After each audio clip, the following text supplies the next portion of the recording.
Dari Bawaslu, dari Hakim, Yang Mulia Pak Arsul, silakan. Terima kasih Yang Mulia Pak Ketua, Saudara Ahli Prof. Hamdi Muluk. Sini Pak. Di Depan, Hakim, Pak Hakim. Oke. Oh, Pak. Ya. Saya kira Pak. welfare atau social allowance itu memberikan pengaruh pada perilaku pemilih. Iya.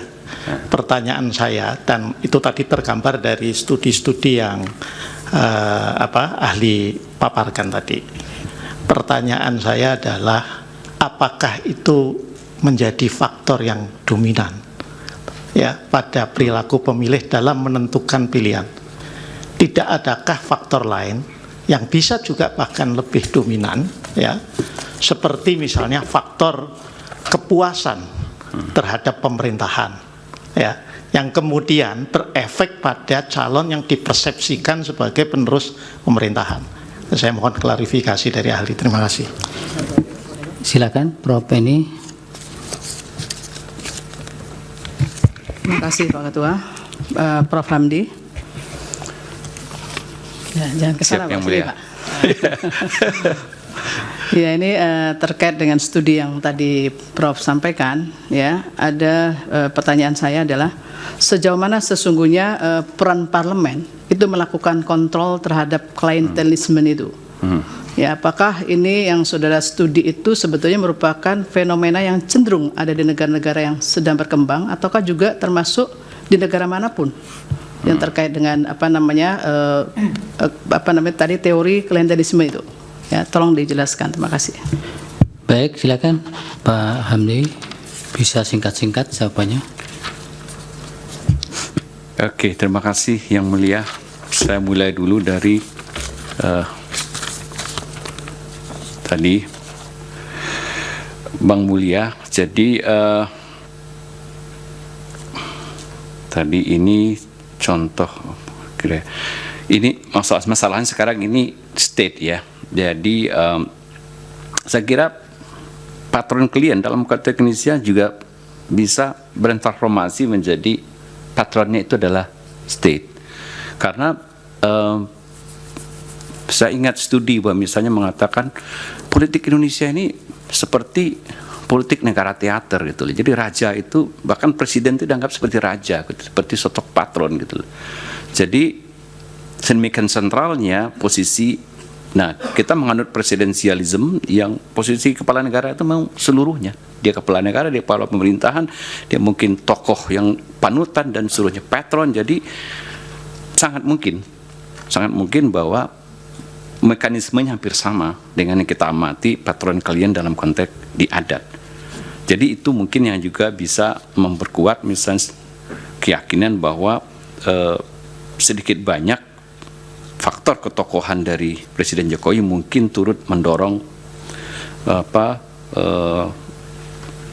preferensi ke suara 02. Nah, tadi yang kedua, oke. Tadi Pak Hotman Paris mempertanyakan persoalan tadi, kalau tidak salah saya, kenapa kita tidak fokus kepada masalah, kenapa hanya fokus kepada masalahnya di tingkat presiden, tapi tidak fokus kepada masalah dana desa, Pak ya? Pak, itu Prof. Yusril. Oh, Prof. Yusril ya. Ya. Oke. Ya,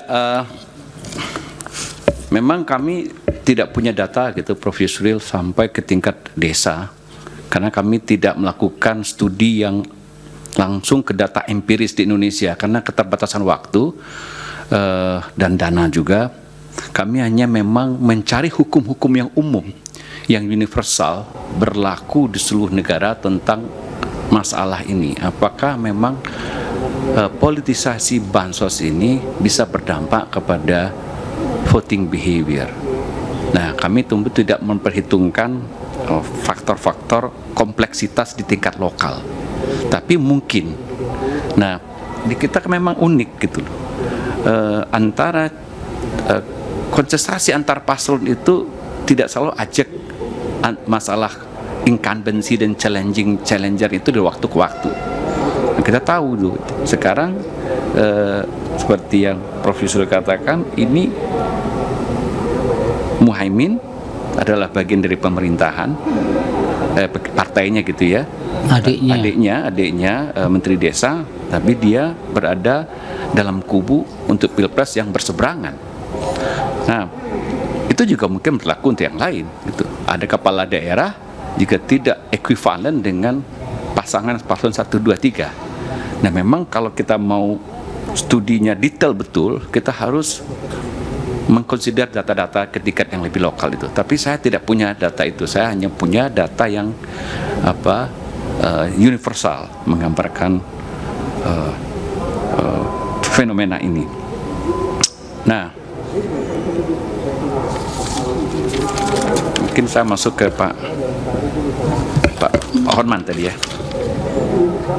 Nah, ini Sumbar dan Aceh malah 02-nya kalah.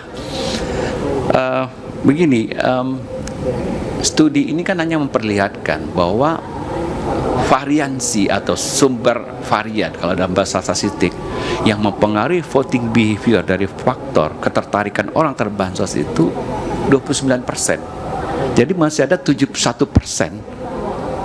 penyebab lain yang kenapa orang memilih si A, si B menjadi presiden yang dia mau pilih. Jadi masih ada faktor lain. Nah, faktor-faktor yang ini sekaligus juga merespon mungkin yang mulia Bu Eni Nurmadingsi bahwa Pak Arsul Sani juga bahwa memang masih ada faktor-faktor yang lain, misalnya yang sering dikemukakan dalam studi-studi voting behavior itu penilaian terhadap kandidat. Ya, apakah kandidat dianggap kompeten, punya aspek-aspek positif, kinerjanya bagus, kampanyenya bagus, komunikasinya bagus, dan seterusnya. Juga masalah bekerjanya faktor-faktor sosiologis seperti pertemanan, persukuan. Jadi itu 79% itu. Nah, hanya 29% yang disumbang oleh ketertarikan orang dengan bansos. Itu menyebabkan jadi mungkin di dua tempat itu bekerja faktor yang lain. Gitu. Jadi ketertarikan terhadap kandidat itu bisa jadi seperti itu. Jadi ya tidak bekerja faktor-faktor bansos. Nah, yang kedua yang saya lupa juga tadi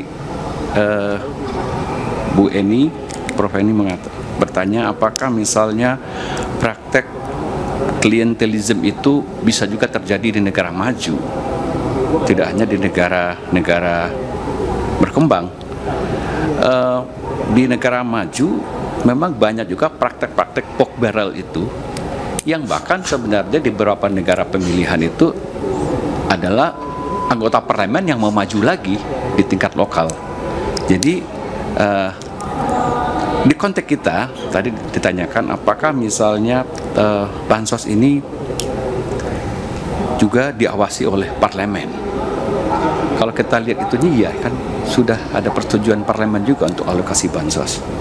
Nah, tapi nanti mau di tingkat lokal, saya tidak tahu apakah nanti beberapa anggota parlemen kita, karena tersebar juga dengan paslon yang berbeda-beda dalam konteks pilpres.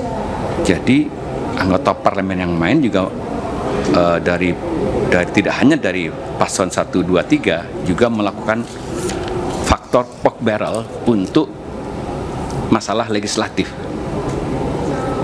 Nah, ini perlu studi sendiri. Studi di tingkat pemilihan pileg. Jadi kita berarti di tingkat dapil masing-masing. Tapi di beberapa tempat pork barrel itu sering terjadi di tingkat dapil. Ada lagi yang belum kejawab? Cukup. Waktunya juga sudah habis, Bapak. Terima kasih yang mulia. Terima kasih hadirin sekalian. Terima kasih.